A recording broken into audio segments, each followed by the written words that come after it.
తెలంగాణ తల్లి విగ్రహం మార్చారన్న వివాదానిపై మీ సమాధానం? పూటకొక విగ్రహాలను ఏం మారడం లేదు. మార్చిన సందర్భం ఏంటి అంటే, చాలామందికి తెలియని ఒక ధర్మం ఉంటుంది. అమ్మకు కిరీటం ఉండాలి. అమ్మకు కిరీటం ఉండాలంటే భూమి మీద పురుడు పోసుకున్న ఏ అమ్మన్న కిరీటాలు పెట్టుకొని నేల మీద ప్రవహిస్తుందా, నడుస్తుందా? దేవత విగ్రహము కిరీటాలు పెట్టుకున్నప్పుడు గుళ్ళల్లో పెట్టుకుని పూజలు చేసుకోవడానికి అద్భుతంగా మనకు అవసరానికి వస్తుంది తప్ప మానవ దేహము కలిగిన అమ్మలకు కిరీటాలు పెట్టరు కదా. బతుకమ్మ అంటేనే అమ్మ కదా. అమ్మ తన బతుకమ్మను తానే మోసుకుంటుందా? మనుషులు కదా మోసేది బతుకమ్మను. అందుకోసము నిన్న యనమల రేవంత్ రెడ్డి అని తెలంగాణ ముఖ్యమంత్రి ఆలోచన ఏంటంటే, మన అమ్మలకు ప్రతిరూపము, మానవ దేహాలకు ప్రతిరూపము, ప్రతి తెలంగాణ 4.5 కోట్ల ప్రజలు గుండెల్లో పెట్టుకునే ప్రతిరూపము. అది మానవ రూపం కాబట్టి దేవత రూపమైన చేతుల్లోకి బతుకమ్మను తాను దేవత అయినందుకు ఎత్తుకోకూడదు. మానవ దేహము కలిగిన ఒక అమ్మ రూపానికి కిరీటాలను పెట్టి అధిరోహించకూడదు. అది శాస్త్రీయంగా ఆగమ శాస్త్రపరంగా తప్పిదమవుతుంది. ఇది చాలా మందికి తెలియని విషయం. మానవ దేహాలకు కిరీటం పెట్టి మనగడలో ఎక్కడనున్నదా?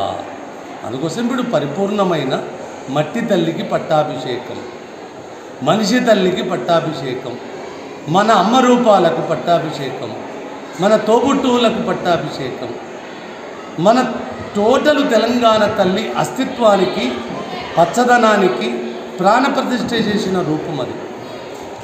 అందుకోసం కిరీటాలు దేవతలు పెట్టుకుంటారు.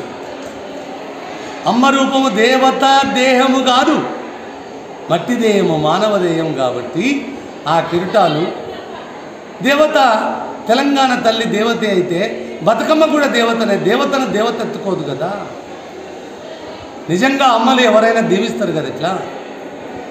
ఆ రీతిగా వాళ్ళు పెద్ద ఆలోచనలతోటి పెద్ద శాస్త్రీయంగా ఆకలింపు చేసుకున్నాకనే అధ్యక్షుడిగానే అధికారం కోల్పోయిన వాళ్ళు అరుస్తున్నట్టు నేను మొన్న చెప్పిన కదా ఆ వేదిక మీద.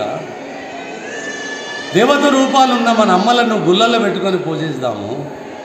మానవ దేహమైన ఇప్పుడు తెలంగాణ తల్లి రూపాన్ని 4.5 కోట్ల గుండెల్లో పెట్టి కొనుగొంచుకుందాము. ఆ రీతిగా నిన్నటి మహాద్భుతాన్ని కల్లార చూసిన కావున ఏ అద్భుతం జరిగినా నేను బాసరకు వచ్చి అమ్మకు శరణాగతి చెప్పిపోతాను.